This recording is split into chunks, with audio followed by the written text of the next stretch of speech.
It had become a morning ritual of Cheryl's to stop at Café Soleil before work for a cup of coffee and the newspaper. The only part of the newspaper that interested her was the personals. Reading these ads was like eavesdropping for Cheryl, especially the I Saw You section. She was fascinated by the idea that someone could see you once and become so enamored that they place an ad in the classifieds hoping you'll spot it among the thousands of others.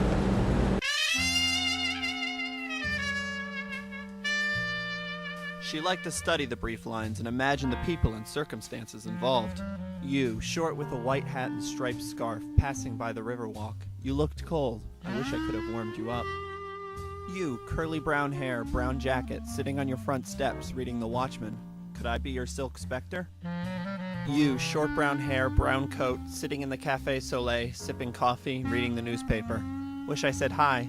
Same place, same time, next week? This ad was startling. She was almost certain that it was addressed to her. She read the ad over and over again, trying to convince herself that it wasn't about her, but it was just too specific. How many other people could it apply to, she wondered.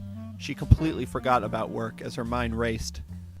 She deliberated over what to do. It occurred to her that some people probably dream about this happening to them. She knew that if she didn't go back, she'd wonder about it for the rest of her life. Besides, she thought, it would have been more of an effort to break routine and not go to the cafe the following week. She decided she would show up and at least see what happened.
After 2 hours and 5 refills of coffee, Cheryl left the cafe.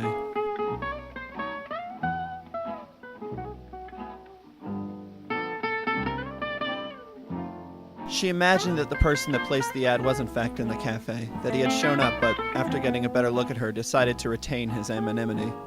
Cheryl called in sick to work. Maybe the makeup was a mistake, she thought. Maybe she was one of those people who looks better without makeup, or maybe she was the kind of person who looks okay at first glance, but is actually ugly. Eventually, she was able to convince herself that the ad wasn't about her in the first place, that the whole thing was silly and she should just put it out of her mind. 3 days later, another ad in the I Saw You section caught her attention. You, short brown hair, brown coat, sitting in the Café Soleil, sipping coffee, glancing around. You left before I had a chance to say hi. Second chance? Same time, same place. Cheryl felt like the victim of a practical joke, that somewhere someone was laughing hysterically at her expense. In the weeks that followed, similar ads began to appear, usually every other day, sometimes 3 days apart. As a test, Cheryl started to take different routes to and from work, and dress in unusual outfits. The ads continued to appear, maintaining the same level of accuracy.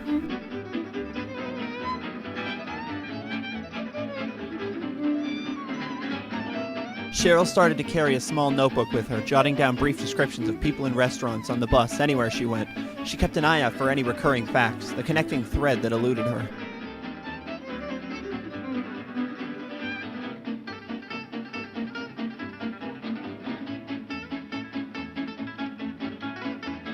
Nothing turned up. There were just too many people to keep track of.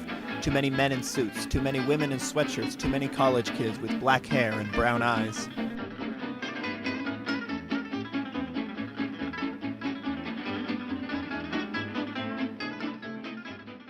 Cheryl called the newspaper and demanded to know who placed the ads. The man told her that the information was of a confidential nature and all that he could do was receive the ads to be printed. Cheryl began to lose sleep. She was calling into work sick more and more and leaving the house less and less.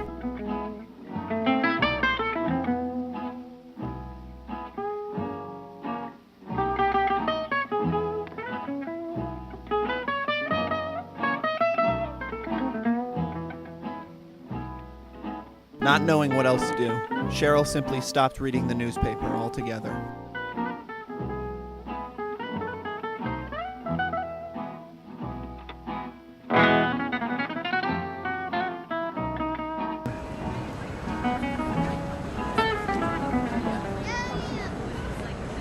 Hi.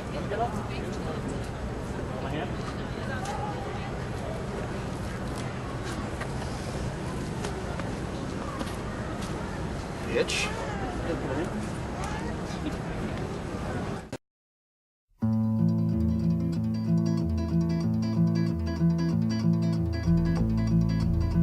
It's not the wind that keeps you up.